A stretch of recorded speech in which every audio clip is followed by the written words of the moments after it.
اخلي د اوبو نه نقصان لکه پر هر چې څومره اخلي د اوبو نه نقصان دومره مینو زړو ته رسي د توبو نه نقصان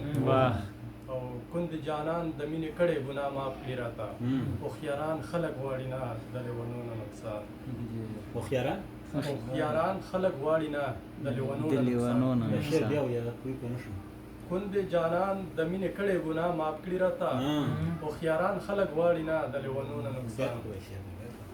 په دې شعرونو بلنه ورکوم یو بل زموږ د دمام پښتو ادبي بهیر اعزازي مېلمه ښاغلی صهیب رحمان اصیل صاحب ته چې موږ سره خپل کلام شریک کړي صهیب رحمان اصیل صاحب مننه دي د غلطۍ باندې بخښنه غواړم اوبه شعرې دي زما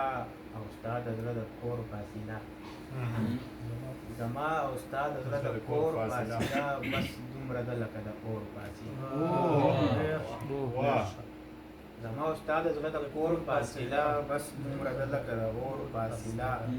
او د پردو خلکو د نفرت وسوې دلته د رور سره د رور فاصله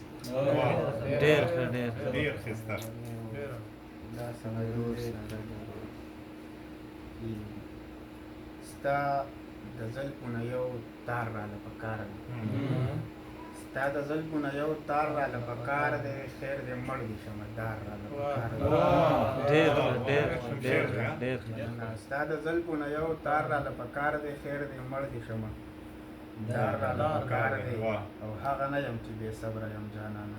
ستا د وصل انتظار راله پکار دی زبردست او په جامونو باندې چرته خمارېږم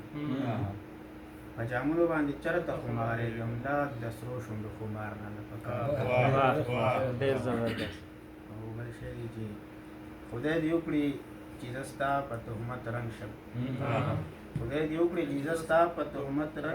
رنګ شم ستا په مینه کې سینګار راله پکار او بل شعر دی په دې خاوره به ګلونه راټوکېږي په دې خاوره به ګلونه راټوکېږي خو په دې خاورې اختیار راله پکار ډېر زبردست دا بیا په دې خاوره به ګلونه راټوکېږي په دې خاوره به ګلونه راټوکېږي خو په دې خاورې اختیار راله پکار دی مخکې شعر رانه لږ هېر دی مخکې شعر رانه خبره نه دی بل ویا بل مطلب چې دا سنبال پولیس ساتلی دي دا مې ساتلی خو بس دا په بل دغه کې شته په دې به ځان له خپل تقدیر جوړوم په دې به ځان له خپل تقدیر جوړوم ستا چې د زلفو نه زنځیر جوړوم ستا په کوڅه خو ډاډه نه شم درتلی درته د ځان نه به فقیر ستا په کوڅه خو ډاډه نه شم درتلی درته د ځان نه به فقیر جوړوم خوب درته وایم خو ملا صاحبه ځکه یې په خپله به تعبیر جوړوم بیا ویا ده خوب درته وایم خو ملا صاحبه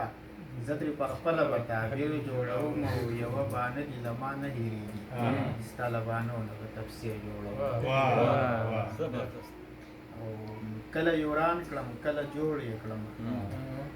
زړه جانانه ستا تصویر جوړوم کله یې وران کله یې کله یې وران کړم کله جوړ یې کړم زړه جانانه ستا تصویر جوړوم او اصیله خاورې مې را چاڼ کړلې اوس امن پرستو له غمګین جوړوم ډېر زبردست ستا ډېر مزېدار